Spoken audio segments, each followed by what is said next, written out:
ہو جاتا اس کا درود جو ہے وہ میرے اوپر پہنچا دیا جاتا ہے۔ کالا، تو حضرت ابو درداء کہتے ہیں، قل، تو میں نے کہا، وبعد الموت، حضور جب آپ اس دنیا سے چلے جائیں تو کیا اس کے بعد بھی یہ وظیفہ اور یہ عمل جاری رکھیں؟ حضرت ابو درداء رضی اللہ تعالی عنہ نے جو ہے یہ وضاحت حضور سے پوچھی، اور یہ بھی بڑے جلیل القدر صحابی ہیں، بلکہ صحابہ میں سے انتہائی متقی اور پرہیزگار صحابی ہیں۔ بلکہ حضرت ابو درداء کے بارے میں آتا ہے کہ فجر کی نماز پڑھ کے جلدی چلے جاتے تھے۔ ایک دن حضور نے روک کر کے کہا، ابو درداء کاہے کی جلدی ہوتی ہے کہ رکتے بھی نہیں، بہت جلدی چلے جاتے ہو؟ عرض کی، حضور میرے ہمسایوں کے گھر میں کھجور کا ایک لمبا درخت ہے، اور آج کل مدینے میں کھجوروں کے پکنے کا موسم ہے، اور سحری کے وقت ٹھنڈی ہوائیں مدینے کو سلامی دینے آتی ہیں، اور میں اس لیے جلدی جلدی چلا جاتا ہوں کہ وہ جو کھجوریں جھڑ کے میرے ویڑے میں گر جاتی ہیں، بچوں کے اٹھنے سے قبل قبل ہمسائے کے گھر میں پھینک لوں، کہیں میرا بچہ کوئی نہ کھا لے، اور ہماری سڑک سے گنے کی ٹرالی گزر کے تو دیکھے۔ یہ دیکھیے حضور علیہ السلام کے صحابی کا عمل اور ان کی زندگی کے معمولات۔ یہ ہے حضرت ابو درداء رضی اللہ تعالیٰ عنہ۔ کہتے ہیں میں نے حضور سے کہا، حضور جب آپ اس دنیا سے چلے جائیں گے تو کیا پھر بھی درود آپ کو بھیجیں اور پھر بھی آپ پر پہنچتا رہے گا؟ تو سنو حضور نے کیا کہا۔ حضور نے فرمایا، ان اللہ حرم علی الارض ان تاکل اجساد الانبیاء علیہم الصلاۃ والسلام۔ اللہ تعالیٰ نے مٹی پر حرام کر دیا ہے کہ وہ نبیوں کے جسموں کو کھائے۔ نبی قبروں میں زندہ ہوتے ہیں اور ان کو رزق بھی دیا جاتا ہے۔ حضرت ابن ماجہ نے یہ روایت بِاسناد جید، اچھی سند کے ساتھ اس کو روایت کیا ہے، بلکہ حضور نبی رحمت صلی اللہ علیہ وسلم نے ارشاد فرمایا کہ جب کوئی شخص میرے اوپر درود پڑھتا ہے تو اللہ تعالیٰ جل شانہ میری روح میرے بدن میں لٹا دیتا ہے، حتیٰ کہ میں اس کے سلام کا جواب دیتا ہوں۔ وہ کیا، کسی نے کہا، شعر تو سادہ سا ہے لیکن اس حدیث کا ترجمہ ہے۔ وہ کسی شاعر نے کہا تھا کہ درود پڑھنے سے ثواب ملتا ہے اور سلام پڑھنے سے جواب ملتا ہے۔ اگر کوئی شخص حضور کی بارگاہ میں سلام پیش کرے تو اس کا جواب ملتا ہے، اور اہل حق حضور علیہ الصلوۃ والسلام کی بارگاہ میں اس سلام کو محسوس کرتے ہیں۔ حضرت امام مالک نے یہ بات کہی کہ اگر کوئی شخص حضور کے روضے پہ جائے، باقی ائمہ کہتے ہیں کہ وہ کہے کہ میں حضور کے روضے کی زیارت کر کے آیا ہوں، لیکن امام مالک کہتے ہیں کہ یہ نہ کہے میں حضور کے روضے کی زیارت کر کے آیا ہوں، بلکہ یہ کہے میں حضور کی زیارت کر کے آیا ہوں، کیونکہ حضور علیہ الصلوۃ والسلام کو جس نے حضور کے روضے کو دیکھا، حضور نے فرمایا وہ ایسے ہی ہے جس نے میری زندگی میں اس نے مجھے دیکھا۔ حضرت شیخ سید احمد کبیر الرفاعی رحمت اللہ تعالی علیہ بہت بڑے بزرگ گزرے، ساری زندگی حضور پر کثرت کے ساتھ درود پڑا، اور حضور علیہ السلام کی طرف سے جو باطن میں جواب آتا رہا اس کو موصول کرتے رہے۔ اللہ تعالیٰ جل شانہ نے توفیق دی، پھر دیار نور میں حاضر ہوئے۔ 555 ہجری کا یہ واقعہ ہے۔ اس کو تمام مکاتب فکر کے لوگوں نے سوائے ایک مکتبہ فکر کے اپنی کتابوں میں لکھا ہے۔ تبلیغی جماعت والوں نے اپنے شیخ الحدیث زکریا سہارنپوری نے کتاب الحج میں لکھا ہے، باقی لوگوں نے بھی لکھا ہے، درجنوں تذکرہ نگاروں نے اس واقعہ کو بیان کیا ہے، اور اس کی صحت پر اہل علم کو کوئی اختلاف نہیں ہے۔ 555 ہجری کی بات ہے کہ وہ حضور کے روضے پہ بنفس نفیس حاضر ہوئے، اور حاضر ہو کے انہوں نے جو حضور کی بارگاہ میں عرض کی، چونکہ سید تھے، حضور کی اولاد تھی، کہا کہ حضور ساری زندگی میری روح سلام لے کے آپ کی خدمت میں حاضر ہوتی تھی اور آپ کا روحانی جواب وصول کرتی تھی۔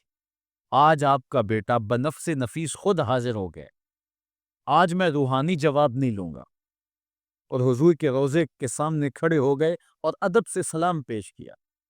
پھر کیا ہوا، 70,000 لوگ مسجد نبوی میں موجود تھے جنہوں نے دیکھا حضور نے دست انور روضہ انور سے باہر نکال دیا، اور حضرت شیخ سید رفاعی رحمت اللہ تعالی علیہ نے حضور کے دست کرم کا بوسہ لیا۔ حضرت غوث اعظم شیخ عبد القادر جیلانی علیہ رحمہ فرماتے ہیں اتفاق سے اس دن میں بھی موجود تھا، اور کہتے ہیں کہ حضرت امام رفاعی کے صدقے سے حضور کے دست اقدس کی زیارت میں نے بھی کر لی۔ اللہ اکبر! یہ حضور علیہ الصلوۃ والسلام کا شفقت فرمانا ہے ان لوگوں پر جو حضور علیہ السلام پر کثرت کے ساتھ درود پڑھتے ہیں۔ جن لوگوں نے حضور علیہ السلام کے اوپر درود پڑھنا معمول بنایا ہے، یہ موضوع اپنے دامن میں بڑی وسعت رکھتا ہے، ان پر بڑے بڑے کرم ہوئے۔ آج کا جو عنوان ہے صلو علیہ وآلہ، یہ شیخ سعدی کی مارکۃ الآراء ایک رباعی کا آخری مصرع ہے، اور متواتر صدری روایات کے مطابق حضرت شیخ سعدی شیرازی کیونکہ بہت بڑے شاعر تھے اور قادر الکلام شاعر تھے، آج صدیاں گزرنے کے بعد بھی آپ کی گلستہ اور بوستہ اور کریمہ آج بھی اسی طرح مقبول ہے جس طرح صدیوں قبل تھی۔ ورنہ کسی زمانے میں فردوسی کا شاہ نامہ پڑھا جاتا تھا، لیکن آج دنیا کو اور نئی نسل کو فردوسی کے شاہ نامے کا پتہ بھی نہیں ہے۔ لیکن کوئی بھی فارسی مذاق رکھنے والا ہو وہ شیخ سعدی سے ناآشنا نہیں ہو سکتا۔ ان کو جو مقبولیت تامہ ملی ہے، ایسے قادر الکلام شاعر کہ جس عنوان پر بھی آتے حد کرتے چلے جاتے۔ حضرت شیخ سعدی شیرازی اگر حضور کی مدح میں قلم اٹھاتے ہیں تو ان کا اسلوب بڑا خوبصورت ہے۔ کریم السجایا جمیل الشیم نبی البرایا شفیع الامم، زباں تا بود در دہاں جائے گیر ثنائے محمد بود دل پذیر، حبیب خدا اشرف انبیاء۔ اگر لکھتے تو حد کرتے چلے جاتے۔ اب انہوں نے حضور کا قصیدہ لکھنا شروع کیا، اور کیا لکھتے ہیں؟ بالغ العلا بکمالہ۔ اس کا معنی ہے کہ آپ اپنے کمال کی وجہ سے بلندیوں تک پہنچے۔ کشفت دجا بجمالہ، اور آپ کے چراغ حسن نے اندھیروں کو دور کر دیا۔ حسنت جمیع خصالہ، اور آپ کی ساری خوبیاں با کمال ہیں۔ رباعی کو رباعی اس لیے کہتے ہیں کہ وہ 4 اشعار پر مشتمل ہوتی ہے۔ اب 3 اشعار کے اندر بھی جو ہے وہ مضمون تھا وہ مکمل ہو گیا، اور انسان جب مضمون کو مکمل کر لے تو اس وقت پھر نیا جملہ لانا اس کے لیے مسئلہ بن جاتا ہے کہ آگے لکھے تو کیا لکھے، مضمون تو مکمل ہو گیا۔ اب یہاں کیا تھا؟ بلغ العلا بکمالہ کشفت دجا بجمالہ حسنت جمیع۔ اگر اس کا معنی ذہن میں ملحوظ رکھیں تو آگے جو چوتھا جملہ ہے اس پہ آپ کو لطف آئے گا۔ بالغ العلا بکمالہ، وہ اپنے کمال سے، اپنی طاقت پرواز سے، اپنی قوتوں سے، اللہ کی دی ہوئی عطا سے وہاں تک پہنچے جہاں تصور بھی نہیں پہنچ سکتا۔ کشفت دجا بجمالہ، ان کے جمال نے کائنات میں اجالے پھیلا دیے، روشنیاں کر دی، اندھیرے چھٹ گئے۔ پھر آخر میں حسنت جمیع خصالہ، کیا بتائیں ان کی ہر خوبی، ہر خو و خصلت ہی اچھی ہے۔ اب بات تو مکمل ہو گئی، لیکن رباعی چاہتے تھے، شیخ سعدی پریشان ہے، اسی پریشانی میں نیند آ گئی، سوئے تو حضور کا دیدار ہوا۔ فرمایا سعدی آگے کہتے کیوں نہیں ہو؟ صلو علیہ وآلہ، صلو علیہ وآلہ، اور بنتا ہی یہ ہے۔ میں اصل خود بھی شاعری سے تعلق رکھتا ہوں، کسی زمانے میں کچھ لکھا بھی ہے، لیکن یہاں تھوڑا سا میں آپ کو اپنے ساتھ اس لیے سفر کروا رہا ہوں کہ آپ اقبال کے دیس کے باسی ہیں، اس لیے آپ سے ایسی باتیں میں کر لیتا ہوں، ورنہ بعض کا یہ ایسی باتیں نہیں چھیڑتی، یہ مشکل ہوتی ہیں، لیکن آپ لوگوں کے خمیر اور مزاج کے اندر جو ہے یہ لذت اور یہ چاشنی موجود ہے۔ اب ذرا توجہ کیجئے، بالغ العلا بکمالہ، وہ بلندیوں پر پہنچ گئے۔ کشفت دجا بجمالہ، اپنے جمال سے اندھیرے چھٹا دیے، دور کر دیے۔ حسنت جمیع خصالہ، کیا بتائیں ان کی ہر خوبی ہی با کمال ہے۔ تو جب ہر خوبی با کمال ہے تو پھر جی نہیں چاہتا کہ پڑھو صلو علیہ وآلہ، یعنی پھر دل اچھلتا ہے، روح پکارتی ہے، جو اتنی خوبیوں کا منبع و مصدر ہے، اتنے کمالات کا جامع ہے، جس کے دم سے اندھیرے چھٹ گئے، جس کے دم سے کائنات میں اجالے پھیل گئے، تو پھر کیوں جی نہیں چاہتا کہ اس نبی پر درود پڑھا جائے؟ صلو علیہ وآلہ، آؤ اس نبی پہ درود پڑھو، اس نبی پہ سلام پڑھو، اس نبی پہ بھی درود پڑھو، اس کی آل پہ بھی درود پڑھو۔ بالغ العلا بکمالہ کشفت دجا بجمالہ حسنت جمیع خصالہ صلو علیہ وآلہ۔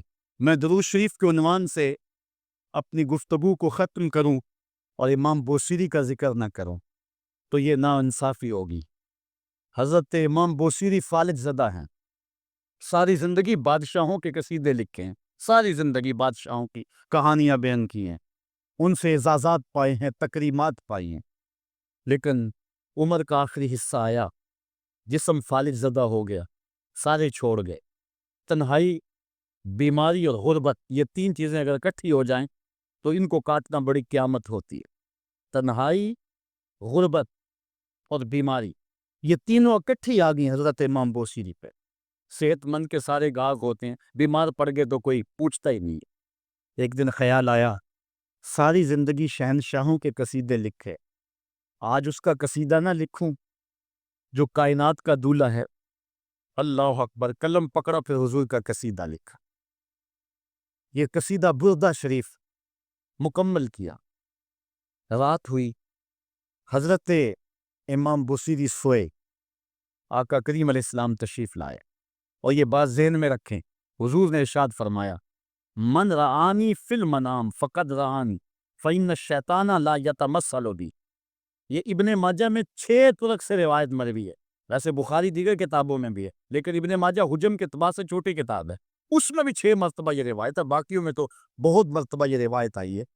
ابن ماجہ میں 6 طرق سے یہ روایت ہے۔ حضور نے فرمایا، جس نے مجھے خواب میں دیکھا اس نے مجھے ہی دیکھا۔ شیطان خواب میں آ کر بھی میری مثل ہونے کا دعویٰ نہیں کر سکتا۔ اچھا، دوسری بات، جس نے حضور کو دیکھا اس نے حضور کو دیکھا، اور جس نے حضور کو دیکھا حضور اس کے خواب میں قصد، ارادے اور مرضی سے آئے۔ میں کسی کے خواب میں جاؤں، آپ کسی کے خواب میں آئیں، نہ آپ کو پتہ ہوتا ہے نہ مجھے پتہ ہو، مجلس سجی ہے، میں گفتگو کر رہا ہوں، اٹھ کے آپ چلے جائیں گے، جا کے سو جائیں، میں خواب میں دوبارہ گفتگو کرتا ہوا پایا جاؤں، مجھے آپ اٹھ کے فون کرے جناب آج خواب میں آئے تھے، تو مجھے تو نہیں پتہ ہوگا، یا آپ کو میں دیکھ لوں دوبارہ تو آپ کو علم نہیں ہوگا۔ لیکن حضور جس کے خواب میں جائیں قصد، ارادے اور مرضی سے جاتے ہیں۔ تیسری بات، خواب میں کسی کو کچھ کوئی دے تو وہ محض خواب ہوتا ہے۔ لاٹری نکل آئی، کروڑ پتی بن گیا، صبح اٹھیں گے تو کروڑ پتی ہوں گے یا کنگال ہوں گے؟ وہ کیا کسی نے کہا تھا 100 بار میرے ہاتھوں میں تیرا دامن آیا، جب آنکھ کھلی تو اپنا ہی گرے باندھا۔ کچھ نہیں ہوتا، خواب خواب ہوتا ہے، لیکن حضور کو اگر کوئی خواب میں دیکھے اور حضور کچھ عنایت کرے تو وہ محض خواب نہیں ہوتا۔ حضرت شاہ ولی اللہ محدث دہلوی فرماتے ہیں، میرے والد شاہ عبد الرحیم نے خواب میں انہوں نے حضور کو دیکھا تو آقا کریم علیہ السلام نے اپنے 2 منہ مبارک ان کو عطا کی۔ کہتے ہیں جب اٹھے تو دیکھا کہ منہ مبارک نہیں تھے، تو پھر ان کی کیفیت وہی ہو گئی، اور پھر حضور خواب میں ملے، فرمایا کہ ہم نے تیرے سرہانے کے نیچے رکھ دیے۔ تو کہتے ہیں کہ وہ 2 بال حضرت شاہ ولی اللہ محدث دہلوی فرماتے ہیں ان کی علامت یہ تھی کہ وہ صندوق میں ہم رکھتے تھے، جب اس کو دھوپ میں لے کر نکلتے بدلی سایہ کیا کرتے تھے، اور فرماتے ہیں کہ جب وراثت تقسیم ہوئی تو 1 بال میرے حصے میں آیا، حضور کا منہ انور، حضور کا منہ مبارک۔ تو جس نے حضور کو خواب میں دیکھا حضور کو ہی دیکھا، حضور قصد سے آئے، جو دیا حقیقت میں دیا۔ اور چوتھی بات، وہ بخاری کی روایت ہے، حضور فرمایا، من رآنی فی المنام فسیرانی فی الیقظہ، جس نے مجھے خواب میں دیکھا نہ قریب جاگتے بھی دیکھ لے گا۔ شارحین لکھتے ہیں ساری زندگی نہ دیکھ سکا، جب روح نکل رہی ہوگی رخ محبوب سامنے ہوگا، اور اگر اس وقت حضور کا دیدار ہو جائے تو اور چاہیے بھی کیا، سوکھا نکلے سا ظہوری جے ویخ لواں مک تیرا، اگر اس وقت حضور کا دیدار ہو جائے تو اور کیا چاہیے۔ تو حضرت امام بوصیری کہتے ہیں کہ میں سویا مقدر جاگا، حضور تشریف لائے، فرمایا بوصیری جو قصیدہ لکھا ہے وہ سناؤ تو صحیح۔ تو انہوں نے وہ مشہور قصیدہ مولا یصلی وسلم دائماً ابدا، وہ قصیدہ حضور کی خدمت میں پیش کیا، تو آقا کریم علیہ السلام نے اپنا دست شفا ان کے بدن پہ پھیرا، اور حضور نے اپنی چادر اتار کر کے حضرت امام بوصیری کو دے دی۔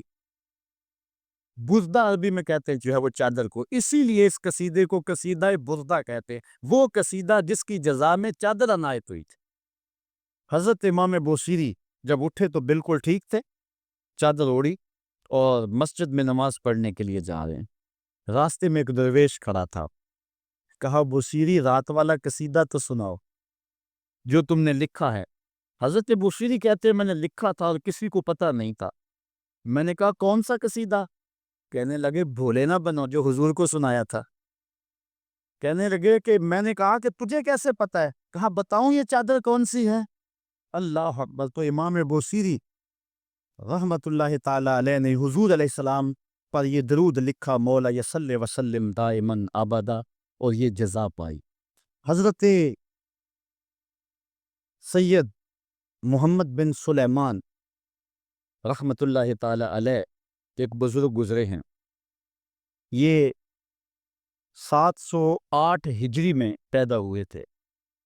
کہتے ہیں کہ میں ایک دن کسی بستی سے گزر رہا تھا اور وہاں ایک کنواں تھا، اس کا پانی تھوڑا سا نیچے تھا، اور میرے پاس کوئی چیز نہیں تھی جس سے میں ڈول ڈال کر کے وہ پانی نکال سکوں۔ میں متحیر کھڑا تھا، ساتھ ہی ایک شکستہ سا کچا سا مکان تھا، اس مکان کے اوپر ایک چھوٹی عمر کی لڑکی کھڑی تھی۔ مجھے کہنے لگی کہ آپ پریشان ہیں؟ میں نے کہا ہاں بیٹے، مجھے پریشانی یہ ہے کہ میں نے وضو کرنا اور نماز پڑھنی ہے اور وقت جا رہا ہے اور یہ پانی بہت نیچے ہے، اگر تم کچھ میری مدد کر سکتی ہو تو ضرور کرو۔ وہ چھت سے نیچے آئی اور اس نے آ کے اپنا لعاب اس کنویں میں پھینکا۔ حضرت شیخ سید محمد بن سلیمان فرماتے ہیں کہ میں نے دیکھا کہ یکا یک کنویں کا پانی اچھل کے کناروں تک آ گیا اور بہنے لگا۔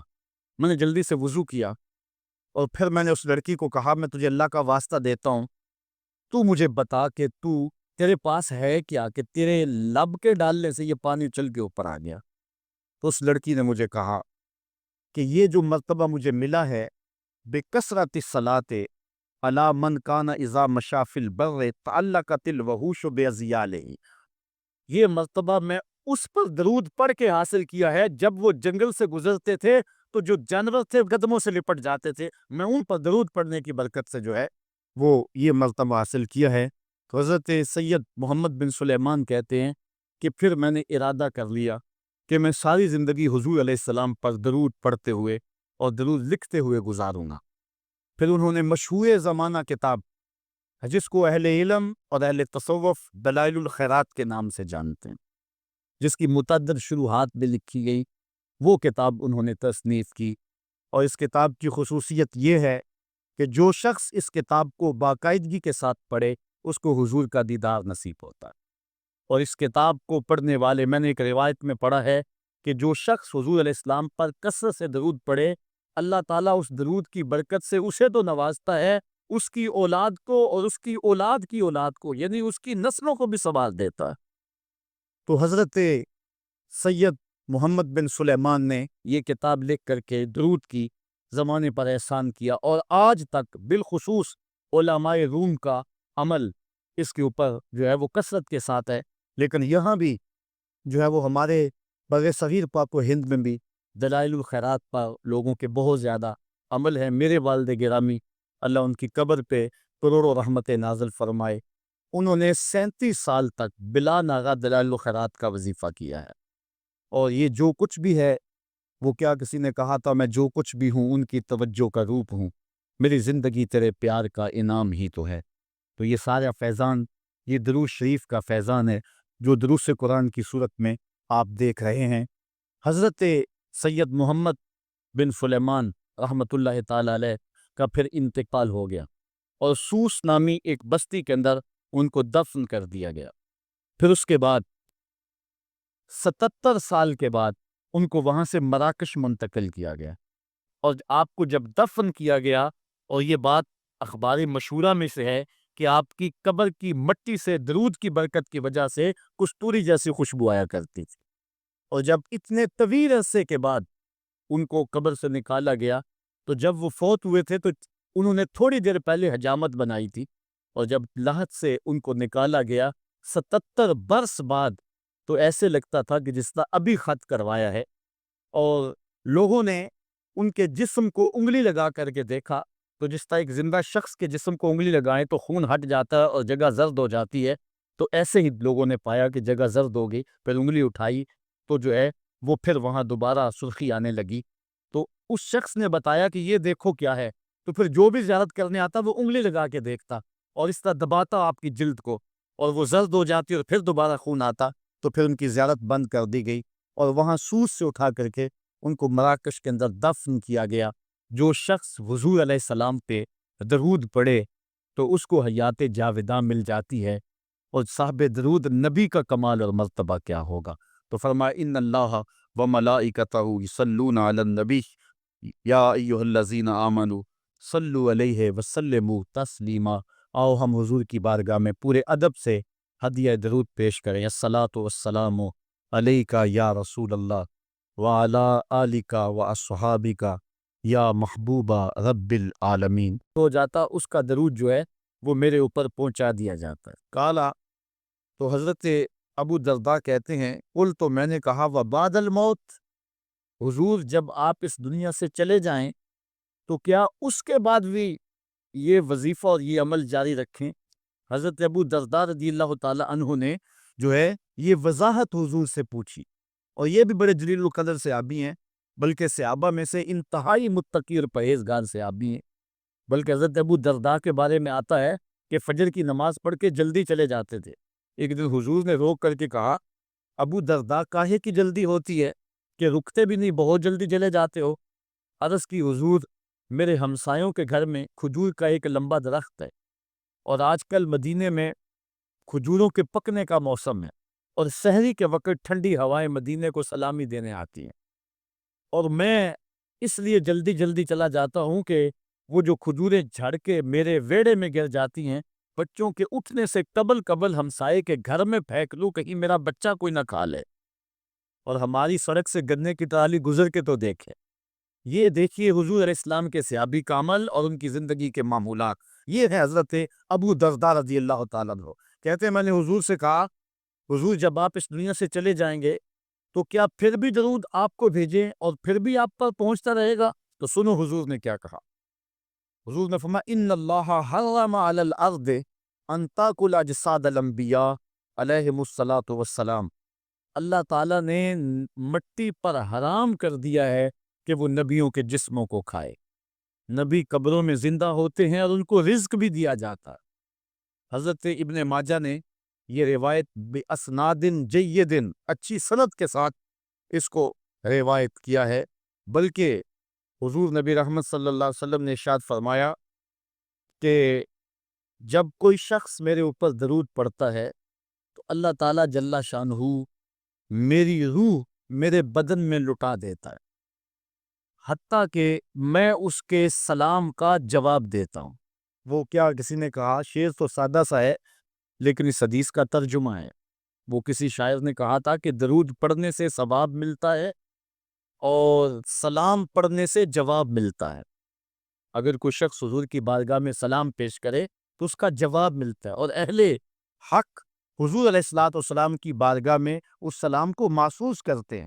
حضرت امام مالک نے یہ بات کہی کہ اگر کوئی شخص حضور کے روضے پہ جائے، باقی ائمہ کہتے ہیں کہ وہ کہے کہ میں حضور کے روضے کی زیارت کر کے آیا ہوں، لیکن امام مالک کہتے ہیں کہ یہ نہ کہے میں حضور کے روضے کی زیارت کر کے آیا ہوں، بلکہ یہ کہے میں حضور کی زیارت کر کے آیا ہوں، کیونکہ حضور علیہ الصلوۃ والسلام کو جس نے حضور کے روضے کو دیکھا، حضور نے فرمایا وہ ایسے ہی ہے جس نے میری زندگی میں اس نے مجھے دیکھا۔ حضرت شیخ سید احمد کبیر الرفاعی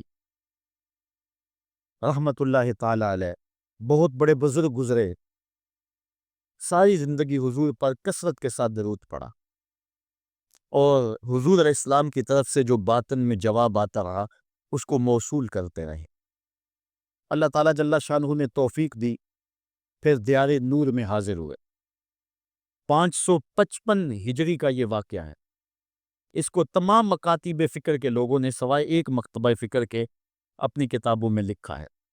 تبلیغی جماعت والوں نے اپنے شیخ الحدیث زکریا سہارنپوری نے کتاب الحج میں لکھا ہے، باقی لوگوں نے بھی لکھا ہے، درجنوں تذکرہ نگاروں نے اس واقعہ کو بیان کیا ہے، اور اس کی صحت پر اہل علم کو کوئی اختلاف نہیں ہے۔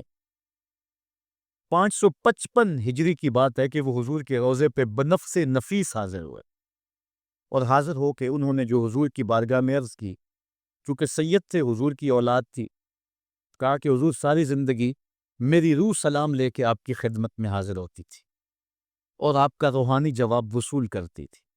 آج آپ کا بیٹا بنفس نفیس خود حاضر ہو گئے، آج میں روحانی جواب نہیں لوں گا، اور حضور کے روضے کے سامنے کھڑے ہو گئے اور ادب سے سلام پیش کیا۔ پھر کیا ہوا، 70,000 لوگ مسجد نبوی میں موجود تھے، جنہوں نے دیکھا حضور نے دست انور روزہ انور سے باہر نکال دیا، اور حضرت شیخ سید رفاعی رحمۃ اللہ تعالی علیہ نے حضور کے دست کرم کا بوسہ لیا۔ حضرت غوث اعظم شیخ عبد القادر جیلانی علیہ رحمہ فرماتے ہیں اتفاق سے اس دن میں بھی موجود تھا، اور کہتے ہیں کہ حضرت امام رفاعی کے صدقے سے حضور کے دست اقدس کی زیارت میں نے بھی کر لی۔ اللہ اکبر! یہ حضور علیہ الصلوۃ والسلام کا شفقت فرمانا ہے ان لوگوں پر جو حضور علیہ السلام پر کثرت کے ساتھ درود پڑھتے ہیں۔ جن لوگوں نے حضور علیہ السلام کے اوپر درود پڑھنا معمول بنایا ہے، یہ موضوع اپنے دامن میں بڑی وسعت رکھتا ہے، ان پر بڑے بڑے کرم ہوئے۔ آج کا جو عنوان ہے صلو علیہ وآلہ، یہ شیخ سعدی کی مارکۃ الآراء ایک رباعی کا آخری مصرع ہے، اور متواتر صدری روایات کے مطابق حضرت شیخ سعدی شیرازی کیونکہ بہت بڑے شاعر تھے اور قادر الکلام شاعر تھے، آج صدیاں گزرنے کے بعد بھی آپ کی گلستہ اور بوستہ اور کریمہ آج بھی اسی طرح مقبول ہے جس طرح صدیوں قبل تھی۔ ورنہ کسی زمانے میں فردوسی کا شاہ نامہ پڑھا جاتا تھا، لیکن آج دنیا کو اور نئی نسل کو فردوسی کے شاہ نامے کا پتہ بھی نہیں ہے۔ لیکن کوئی بھی فارسی مذاق رکھنے والا ہو وہ شیخ سعدی سے ناآشنا نہیں ہو سکتا۔ ان کو جو مقبولیت تامہ ملی ہے، ایسے قادر الکلام شاعر کہ جس عنوان پر بھی آتے حد کرتے چلے جاتے۔ حضرت شیخ سعدی شیرازی اگر حضور کی مدح میں قلم اٹھاتے ہیں تو ان کا اسلوب بڑا خوبصورت ہے۔ کریم السجایا جمیل الشیم نبی البرایا شفیع الامم، زباں تا بود در دہاں جائے گیر ثنائے محمد بود دل پذیر، حبیب خدا اشرف انبیاء۔ اگر لکھتے تو حد کرتے چلے جاتے۔ اب انہوں نے حضور کا قصیدہ لکھنا شروع کیا، اور کیا لکھتے ہیں؟ بالغ العلا بکمالہ۔ اس کا معنی ہے کہ آپ اپنے کمال کی وجہ سے بلندیوں تک پہنچے۔ کشف الدجا بجمالہ، اور آپ کے چراغ حسن نے اندھیروں کو دور کر دیا۔ حسنت جمیع خصالہ، اور آپ کی ساری خوبیاں با کمال ہیں۔ رباعی کو رباعی اس لیے کہتے ہیں کہ وہ 4 اشعار پر مشتمل ہوتی ہے۔ اب 3 اشعار کے اندر بھی جو ہے وہ مضمون تھا، وہ مکمل ہو گیا، اور انسان جب مضمون کو مکمل کر لے تو اس وقت پھر نیا جملہ لانا اس کے لیے مسئلہ بن جاتا ہے کہ آگے لکھے تو کیا لکھے، مضمون تو مکمل ہو گیا۔ اب یہاں کیا تھا؟ بالغ العلا بکمالہ کشف الدجا بجمالہ حسنت جمیع۔ اگر اس کا معنی ذہن میں ملحوظ رکھیں تو آگے جو چوتھا جملہ ہے اس پہ آپ کو لطف آئے گا۔ بالغ العلا بکمالہ، وہ اپنے کمال سے، اپنی طاقت پرواز سے، اپنی قوتوں سے، اللہ کی دی ہوئی عطا سے وہاں تک پہنچے جہاں تصور بھی نہیں پہنچ سکتا۔ کشف الدجا بجمالہ، ان کے جمال نے کائنات میں اجالے پھیلا دیے، روشنیاں کر دی، اندھیرے چھٹ گئے۔ پھر آخر میں حسنت جمیع خصالہ، کیا بتائیں، ان کی ہر خوبی، ہر خو و خصلت ہی اچھی ہے۔ اب بات تو مکمل ہو گئی، لیکن رباعی چاہتے تھے، شیخ سعدی پریشان ہے، اسی پریشانی میں نیند آ گئی، سوئے تو حضور کا دیدار ہوا۔ فرمایا سعدی آگے کہتے کیوں نہیں ہو؟ صلو علیہ وآلہ، صلو علیہ وآلہ، اور بنتا ہی یہ ہے۔ میں اصل خود بھی شاعری سے تعلق رکھتا ہوں، کسی زمانے میں کچھ لکھا بھی ہے، لیکن یہاں تھوڑا سا میں آپ کو اپنے ساتھ اس لیے سفر کروا رہا ہوں کہ آپ اقبال کے دیس کے باسی ہیں، اس لیے آپ سے ایسی باتیں میں کر لیتا ہوں، ورنہ بعض کا یہ ایسی باتیں نہیں چھیڑتی، یہ مشکل ہوتی ہیں، لیکن آپ لوگوں کے خمیر اور مزاج کے اندر جو ہے یہ لذت اور یہ چاشنی موجود ہے۔ اب ذرا توجہ کیجئے، بالغ العلا بکمالہ، وہ بلندیوں پر پہنچ گئے۔ کشف الدجا بجمالہ، اپنے جمال سے اندھیرے چھٹا دیے، دور کر دیے۔ حسنت جمیع خصالہ، کیا بتائیں، ان کی ہر خوبی ہی با کمال ہے۔ تو جب ہر خوبی با کمال ہے تو پھر جی نہیں چاہتا کہ پڑھو صلو علیہ وآلہ، یعنی پھر دل اچھلتا ہے، روح پکارتی ہے، جو اتنی خوبیوں کا منبع و مصدر ہے، اتنے کمالات کا جامع ہے، جس کے دم سے اندھیرے چھٹ گئے، جس کے دم سے کائنات میں اجالے پھیل گئے، تو پھر کیوں جی نہیں چاہتا کہ اس نبی پر درود پڑھا جائے؟ صلو علیہ وآلہ، آؤ اس نبی پہ درود پڑھو، اس نبی پہ سلام پڑھو، اس نبی پہ بھی درود پڑھو، اس کی آل پہ بھی درود پڑھو۔ بالغ العلا بکمالہ کشفت دجا بجمالہ حسنت جمیع خصالہ صلو علیہ وآلہ۔ میں درود شریف کے عنوان سے اپنی گفتگو کو ختم کروں اور امام بوصیری کا ذکر نہ کروں تو یہ ناانصافی ہوگی۔ حضرت امام بوصیری فالج زدہ ہیں، ساری زندگی بادشاہوں کے قصیدے لکھے ہیں، ساری زندگی بادشاہوں کی کہانیاں بیان کی ہیں، ان سے اعزازات پائے ہیں، تکریمات پائی ہیں، لیکن عمر کا آخری حصہ آیا، جسم فالج زدہ ہو گیا، سارے چھوڑ گئے۔ تنہائی، بیماری اور غربت، یہ تین چیزیں اگر اکٹھی ہو جائیں تو ان کو کاٹنا بڑی قیامت ہوتی ہے۔ تنہائی، غربت اور بیماری، یہ تینوں اکٹھی آ گئی حضرت امام بوصیری پہ۔ صحت مند کے سارے گاہک ہوتے ہیں، بیمار پڑ گئے تو کوئی پوچھتا ہی نہیں ہے۔ ایک دن خیال آیا، ساری زندگی شہنشاہوں کے قصیدے لکھے، آج اس کا قصیدہ نہ لکھوں جو کائنات کا دولہ ہے۔ اللہ اکبر، قلم پکڑا، پھر حضور کا قصیدہ لکھا۔ یہ قصیدہ بردہ شریف مکمل کیا۔ رات ہوئی، حضرت امام بوصیری سوئے، آقا کریم علیہ السلام تشریف لائے، اور یہ بات ذہن میں رکھیں، حضور نے ارشاد فرمایا من رآنی فی المنام فقد رآنی فإن الشیطان لا یتمثل بی۔ یہ ابن ماجہ میں 6 طرق سے روایت مروی ہے، ویسے بخاری دیگر کتابوں میں بھی ہے، لیکن ابن ماجہ حجم کے اعتبار سے چھوٹی کتاب ہے، اس میں بھی 6 مرتبہ یہ روایت ہے، باقیوں میں تو بہت مرتبہ یہ روایت آئی ہے۔ ابن ماجہ میں 6 طرق سے یہ روایت ہے۔ حضور نے فرمایا جس نے مجھے خواب میں دیکھا اس نے مجھے ہی دیکھا۔ شیطان خواب میں آ کر بھی میری مثل ہونے کا دعویٰ نہیں کر سکتا۔ اچھا، دوسری بات، جس نے حضور کو دیکھا اس نے حضور کو دیکھا، اور جس نے حضور کو دیکھا حضور اس کے خواب میں قصد، ارادے اور مرضی سے آئے۔ میں کسی کے خواب میں جاؤں، آپ کسی کے خواب میں آئیں، نہ آپ کو پتہ ہوتا ہے نہ مجھے پتہ ہو، مجلس سجی ہے، میں گفتگو کر رہا ہوں، اٹھ کے آپ چلے جائیں گے، جا کے سو جائیں، میں خواب میں دوبارہ گفتگو کرتا ہوا پایا جاؤں، مجھے آپ اٹھ کے فون کرے جناب آج خواب میں آئے تھے، تو مجھے تو نہیں پتہ ہوگا، یا آپ کو میں دیکھ لوں دوبارہ تو آپ کو علم نہیں ہوگا۔ لیکن حضور جس کے خواب میں جائیں قصد، ارادے اور مرضی سے جاتے ہیں۔ تیسری بات، خواب میں کسی کو کچھ کوئی دے تو وہ محض خواب ہوتا ہے۔ لاٹری نکل آئی، کروڑ پتی بن گیا، صبح اٹھیں گے تو کروڑ پتی ہوں گے یا کنگال ہوں گے؟ وہ کیا کسی نے کہا تھا 100 بار میرے ہاتھوں میں تیرا دامن آیا، جب آنکھ کھلی تو اپنا ہی گریباں تھا۔ کچھ نہیں ہوتا، خواب خواب ہوتا ہے، لیکن حضور کو اگر کوئی خواب میں دیکھے اور حضور کچھ عنایت کرے تو وہ محض خواب نہیں ہوتا۔ حضرت شاہ ولی اللہ محدث دہلوی فرماتے ہیں میرے والد شاہ عبد الرحیم نے خواب میں انہوں نے حضور کو دیکھا تو آقا کریم علیہ السلام نے اپنے 2 منہ مبارک ان کو عطا کی۔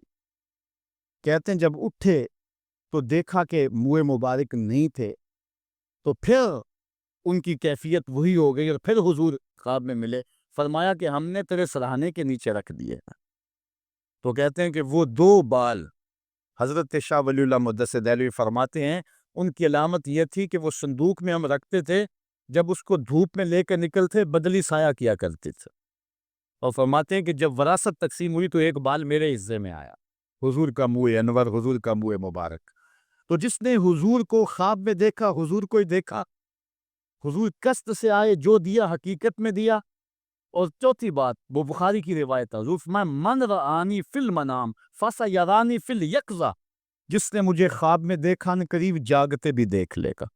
شارحین لکھتے ہیں ساری زندگی نہ دیکھ سکا، جب روح نکل رہی ہوگی رخ محبوب سامنے ہوگا، اور اگر اس وقت حضور کا دیدار ہو جائے تو چاہیے بھی کیا، سوکھا نکلے سا ظہوری جے ویخ لواں مک تیرا، اگر اس وقت حضور کا دیدار ہو جائے تو اور کیا چاہیے۔ تو حضرت امام بوصیری کہتے ہیں کہ میں سویا مقدر جاگا، حضور تشریف لائے، فرمایا بوصیری جو قصیدہ لکھا ہے وہ سناؤ تو صحیح۔ تو انہوں نے وہ مشہور قصیدہ مولا صلی وسلم دائماً ابدا، وہ قصیدہ حضور کی خدمت میں پیش کیا، تو آقا کریم علیہ السلام نے اپنا دست شفا ان کے بدن پہ پھیرا، اور حضور نے اپنی چادر اتار کر کے حضرت امام بوصیری کو دے دی۔ بردہ عربی میں کہتے ہیں جو ہے وہ چادر کو، اسی لیے اس قصیدے کو قصیدہ بردہ کہتے ہیں، وہ قصیدہ جس کی جزا میں چادر عنایت ہوئی تھی۔ حضرت امام بوصیری جب اٹھے تو بالکل ٹھیک تھے، چادر اوڑھی اور مسجد میں نماز پڑھنے کے لیے جا رہے ہیں، راستے میں ایک درویش کھڑا تھا، کہا بصیری رات والا قصیدہ تو سناؤ جو تم نے لکھا ہے۔ حضرت بصیری کہتے ہیں میں نے لکھا تھا اور کسی کو پتہ نہیں تھا۔ میں نے کہا کون سا قصیدہ؟ کہنے لگے بھولے نہ بنو جو حضور کو سنایا تھا۔ کہنے لگے کہ میں نے کہا کہ تجھے کیسے پتہ ہے؟ کہا بتاؤں یہ چادر کون سی ہے؟ اللہ اکبر! تو امام بصیری رحمت اللہ تعالی علیہ نے حضور علیہ السلام پر یہ درود لکھا، مولا یصلی وسلم دائماً ابدا، اور یہ جزا پائی۔ حضرت سید محمد بن سلیمان رحمت اللہ تعالی علیہ ایک بزرگ گزرے ہیں، یہ 708 ہجری میں پیدا ہوئے تھے۔ کہتے ہیں کہ میں ایک دن کسی بستی سے گزر رہا تھا اور وہاں ایک کنواں تھا، اس کا پانی تھوڑا سا نیچے تھا اور میرے پاس کوئی چیز نہیں تھی جس سے میں ڈول ڈال کر کے وہ پانی نکال سکوں۔ میں متحیر کھڑا تھا، ساتھ ہی ایک شکستہ سا کچا سا مکان تھا، اس مکان کے اوپر ایک چھوٹی عمر کی لڑکی کھڑی تھی۔ مجھے کہنے لگی کہ آپ پریشان ہیں؟ میں نے کہا ہاں بیٹے، مجھے پریشانی یہ ہے کہ میں نے وضو کرنا اور نماز پڑھنی ہے اور وقت جا رہا ہے اور یہ پانی بہت نیچے ہے، اگر تم کچھ میری مدد کر سکتی ہو تو ضرور کرو۔ وہ چھت سے نیچے آئی اور اس نے آ کے اپنا لعاب اس کنویں میں پھینکا۔ حضرت شیخ سید محمد بن سلیمان فرماتے ہیں کہ میں نے دیکھا کہ یکا یک کنویں کا پانی اچھل کے کناروں تک آ گیا اور بہنے لگا۔ میں نے جلدی سے وضو کیا اور پھر میں نے اس لڑکی کو کہا میں تجھے اللہ کا واسطہ دیتا ہوں، تو مجھے بتا کہ تیرے پاس ہے کیا کہ تیرے لب کے ڈالنے سے یہ پانی اچھل کے اوپر آ گیا؟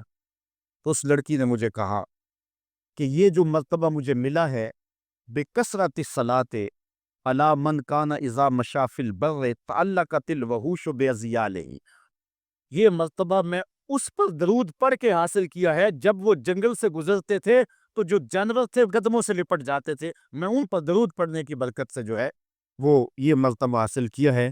تو حضرت سید محمد بن سلیمان کہتے ہیں کہ پھر میں نے ارادہ کر لیا کہ میں ساری زندگی حضور علیہ السلام پر درود پڑھتے ہوئے اور درود لکھتے ہوئے گزاروں گا۔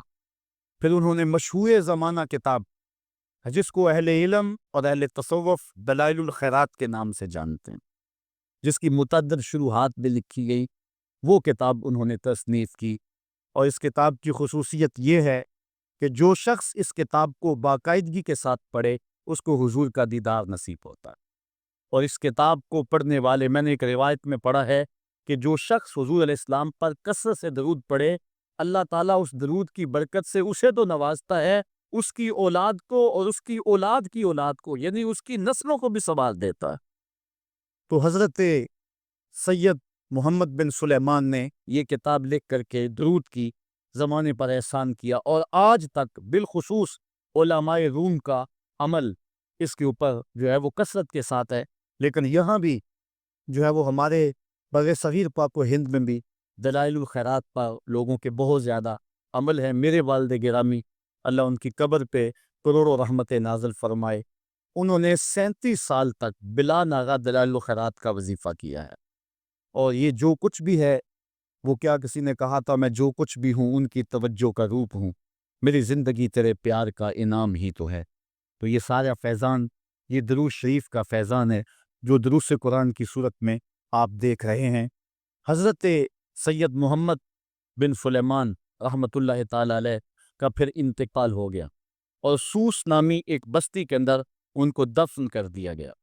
پھر اس کے بعد 77 سال کے بعد ان کو وہاں سے مراکش منتقل کیا گیا، اور آپ کو جب دفن کیا گیا، اور یہ بات اخبار مشہورہ میں سے ہے کہ آپ کی قبر کی مٹی سے درود کی برکت کی وجہ سے کستوری جیسی خوشبو آیا کرتی تھی، اور جب اتنے طویل عرصے کے بعد ان کو قبر سے نکالا گیا تو جب وہ فوت ہوئے تھے تو انہوں نے تھوڑی دیر پہلے حجامت بنائی تھی، اور جب لحد سے ان کو نکالا گیا 77 برس بعد تو ایسے لگتا تھا کہ جس طرح ابھی خط کروایا ہے، اور لوگوں نے ان کے جسم کو انگلی لگا کر کے دیکھا تو جس طرح ایک زندہ شخص کے جسم کو انگلی لگائیں تو خون ہٹ جاتا ہے اور جگہ زرد ہو جاتی ہے، تو ایسے ہی لوگوں نے پایا کہ جگہ زرد ہو گئی، پھر انگلی اٹھائی تو جو ہے وہ پھر وہاں دوبارہ سرخی آنے لگی۔ تو اس شخص نے بتایا کہ یہ دیکھو کیا ہے، تو پھر جو بھی زیارت کرنے آتا وہ انگلی لگا کے دیکھتا اور اس طرح دباتا آپ کی جلد کو، اور وہ زرد ہو جاتی اور پھر دوبارہ خون آتا، تو پھر ان کی زیارت بند کر دی گئی اور وہاں سوس سے اٹھا کر کے ان کو مراکش کے اندر دفن کیا گیا۔ جو شخص حضور علیہ السلام پہ درود پڑھے تو اس کو حیات جاوداں مل جاتی ہے، اور صاحب درود نبی کا کمال اور مرتبہ کیا ہوگا۔